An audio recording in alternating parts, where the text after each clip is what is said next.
America and Canada, neighbors, not twins, more like roommates. America is the party thrower, the one who cranks up the music and makes sure everyone knows they're there. Loud, bold, impossible to ignore. America is always on, always broadcasting. If you're not making noise, you're not making progress. That's the American way. Canada, the opposite. The quiet roommate who cleans up after the party, leaves polite notes, and apologizes when you bump into them. Canada is understated, polite, and quietly confident. Their arguments start with the greatest respect, I must humbly disagree. It's a different energy, a quiet confidence that doesn't need to shout.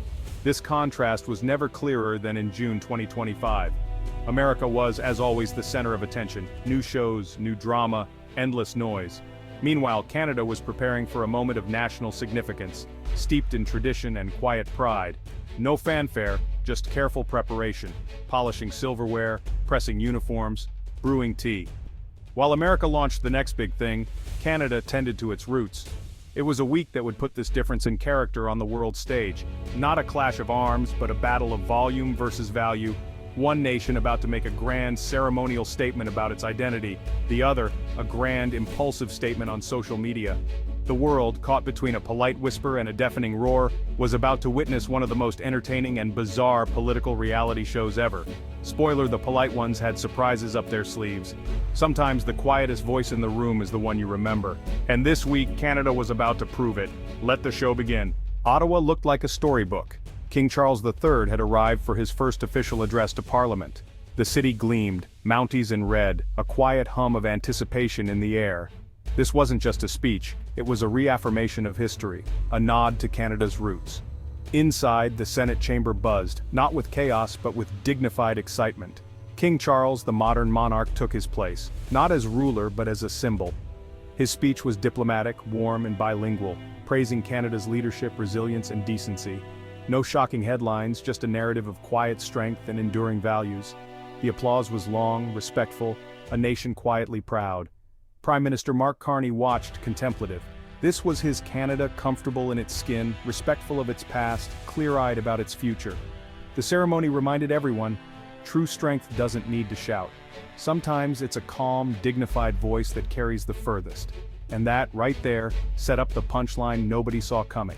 The world was about to see what happens when quiet confidence meets chaos, and Canada was ready. Prime Minister Mark Carney wasn't your typical politician, no showmanship, just calm competence and long-term strategy. He didn't do sound bites, he did policy. In a world of political shouting, Carney quietly read the fine print and understood it. His leadership style? Quiet confidence, no parades for every decision, just smart, strategic moves. His government focused on climate change, innovation, and a strong social safety net. Canadians appreciated the lack of drama. The King's visit showcased Carney's vision tradition blended with modern efficiency. Carney's speech was simple. Canada leads by example, solves problems through cooperation, and draws strength from diversity. It was a speech for the history books, not the news cycle. Canada was having a moment, unified, calm, and confident, and into this serene picture a certain former American president lobbed a social media grenade. The piece lasted 12 hours. At 2:17 a.m., Donald J. Trump posted on Truth Social. His idea, Canada should join the USA as the 51st state, Trump North. All caps, exclamation points, and a photoshopped maple leaf with stars and stripes. It was bold, audacious, and utterly bizarre. The internet blinked. Was this a joke, a fantasy, or a serious proposal? In America, reactions ranged from outrage to, hey, not a bad idea. Cable news went wild. Pundits and maps appeared. For Canadians, waking up to this was surreal. Like your quiet neighbor announcing plans to merge apartments because your kitchen looks nice. It was baffling, intrusive, and profoundly un-Canadian. The nation that had just celebrated quiet dignity was now the subject of the world's most absurd real estate pitch. The contrast was hilarious. The quiet roommate had to respond, and the world was watching. What would Canada say? The world waited for Canada's response. No fiery denunciations, no protests, just overwhelming weaponized politeness. The hashtag #NoThanksA trended, passive resistance at its finest. Memes flourished, Mounties offering maple syrup to eagles, beavers building, sorry, border under construction dams, no insults, just humor, and a gentle, unmistakable message. We're good, thanks. When Prime Minister Carney spoke, he didn't mention Trump or the proposal. Canada is a strong, independent, and sovereign nation. We appreciate our neighbors' interest in our success. We wish them well. Then he moved on to agricultural policy. It was the political equivalent of bless your heart. Canada wasn't taking the bait. No shouting match, no dignifying the absurd, just a reaffirmation of identity and a polite, firm rejection. The drama deflated. Trump challenged them to a wrestling match, they invited him to a book club. The cultural gap had never been wider, or more amusing. Canada's quiet confidence was its greatest strength. The world took note. Sometimes the best response is a smile and a gentle no. And Canada delivered it perfectly. Amidst the digital noise, King Charles III remained silent. He continued his Canadian tour, visiting hospitals, meeting Indigenous leaders, attending climate symposiums. Not a word about Trump's proposal. His silence was deafening, a masterclass in royal protocol. As head of state, he stayed above the fray. By saying nothing, he said everything. The proposal wasn't worthy of response. It was a non-issue digital fluff. The king's dignified silence contrasted with Trump's noisy feed. It was tradition versus spectacle, permanence versus impulse. The king's silence was a quiet endorsement of Canada's independence. Media headlines called it the king's silent rebuke. Real power doesn't need to shout or trend. Sometimes the most powerful thing is to remain calm and let the noise fade.